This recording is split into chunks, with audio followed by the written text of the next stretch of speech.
everyone, this is Iris. Today I'm going to show you how to use a deep waver properly, plus how I did my braid for this hairstyle. Here you can see these are the waves that I created with a deep waver, and yes, you can create them with braids overnight, but I will tell you why a deep waver is preferable for this look. Also, I'll show you how I created this braid, and as you can see, my waves are almost in sync, meaning they're all kind of the same, and the look overall does not look tangled or messy. I'll show you how to do that in a little bit. First, I'm going to divide into 3 sections. Section 1, which is the front of the face, 2 is the middle, and 3 is towards the back of the hair. Now what I'm going to do is I'm going to take that middle section and cross it over the front section like so. This is just like a regular braid. Then I'm going to take that back section and I'm going to tuck it right in between or under 1 and 2. Which are already crossed over each other like so. Now I'm just going to take some of my Hans de Fuco hybridized wax, which is a wax that I've been using a lot lately for a lot of my hairstyles, either here on YouTube or going to work and stuff like that. I love to use it to tame my flyaways. And then I'm going to continue my braid, and instead of taking sections from the back and the front of the hair, I'm going to be taking sections only from the front. And this is what's going to give me that loose braid in the back once I tie them together, and I'll show you in a little bit. So taking sections and then adding it to the braid only from the front side and crossing it over like so. If you're not familiar with creating braids, this will probably be a little tricky for you, but hopefully you will practice. So just continue to braid like so, and as you bring the section of the hair from the front to the back, make sure that you add little sections to that braid. Now the smaller sections you add, the more detailed your braid will look, but it's going to be completely up to you. You can experiment and decide how much hair you want to add to each section of the braid as you're going along. Now I'm not going to speed up the video because I really want to make sure that if you are one of those people who follows along with my video, that you will be able to see what I'm doing. Now here, as I'm getting closer to my ear, I'm just going to spread the hair out so that it's not so close to my scalp. And the reason why I'm doing this is because I want to have room to be able to wrap this braid toward the back of my hair later on so that I can tie it to the other braid that I'm going to do. So just make sure that you do pull it outward like I'm doing. Don't keep it so pressed to your scalp as you're braiding. And you'll know once you start to approach your ear that that's when you've got to make the sections that you're bringing in a little bit longer to accommodate a braid that sticks out like so. Now you can continue all the way under your ear and grab sections under your ear if you'd like, or behind your ear.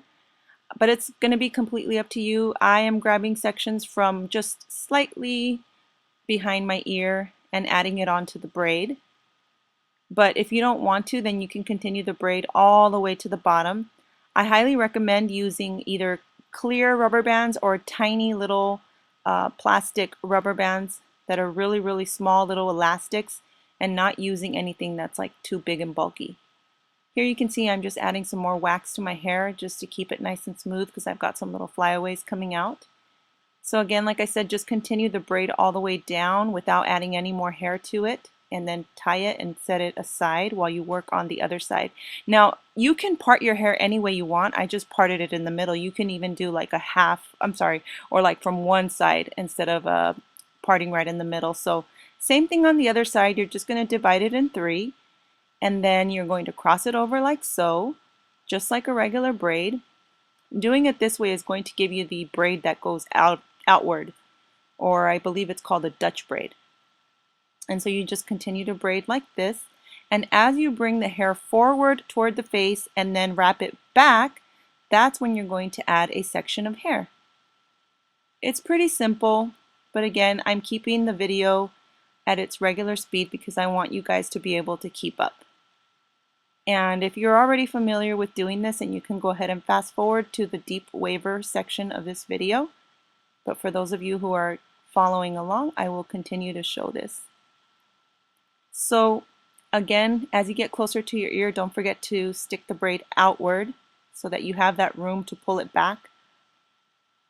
and then you can tie them together in the back. So they will look like this. Very, very simple. Now, the next thing we're going to do is we're going to use a deep waver. You can also curl your hair or you can leave your hair natural.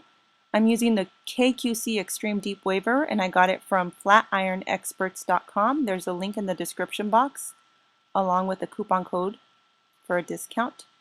Now the secret to getting these perfect waves is to use thick sections of hair that are spread out and flat so that you don't grab chunks of the hair and then wave them all together. They must be completely flat. Follow the pattern correctly, meaning once you stop at one section, start exactly where you stopped. And you can see that in this video. Do not allow stray strands, meaning make sure all of your hair is inside of the deep waver. And then wave all the way to the ends. And this is the benefit of using a deep waver versus braiding your hair at night. You can wave it all the way to the ends. When you braid your hair, yes, it's possible to wave all the way to the ends, but it makes it a little bit more challenging. Here's a fun little trick. You can wave at an angle and it'll give you kind of like a faux finger wave look. But if you decide to do this, just make sure that you keep it consistent and you do this to the rest of your hair. So here you can see that I'm following the pattern, meaning right where the deep waver stopped is where I'm going to begin, and I'm going to wave all the way to the bottom. And this is what's going to give me that consistent wave.